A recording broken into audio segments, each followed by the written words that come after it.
Hi, I'm Bob Kendrick, and this is Storied, 22 stories in 22 weeks about the history of the Negro Leagues.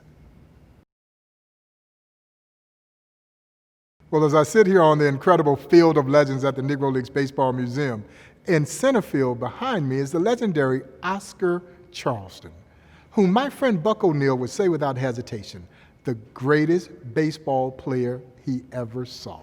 Now, he thought Willie Mays to be the best major leaguer, and most people concur. Willie Mays could beat you every way in which you could be beaten. He could beat you with his bat, with his arm, with his legs, and with his glove.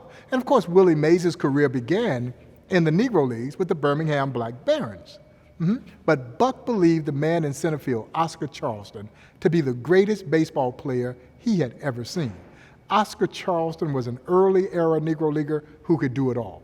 The consummate 5-tool guy, hit for power, hit for average, could field, could run, could throw. In 1921, Oscar Charleston led the Negro Leagues in home runs, triples, doubles, stolen bases, and batting average in the same season.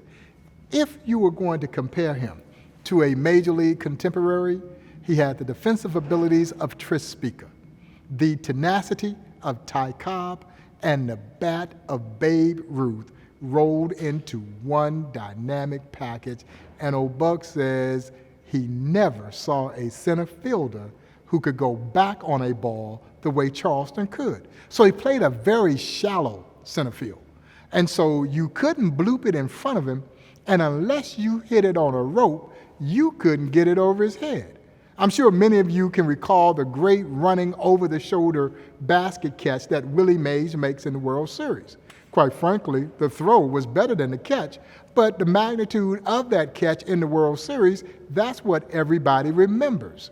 Well, all the old-timers in the Negro League say, had that been Oscar Charleston, he'd have been waiting for that ball to come down. The legendary Oscar McKinley Charleston. This has been Bob Kendrick for Storied, 22 amazing stories of the Negro Leagues in 22 amazing weeks. Stay tuned for the next episode next week.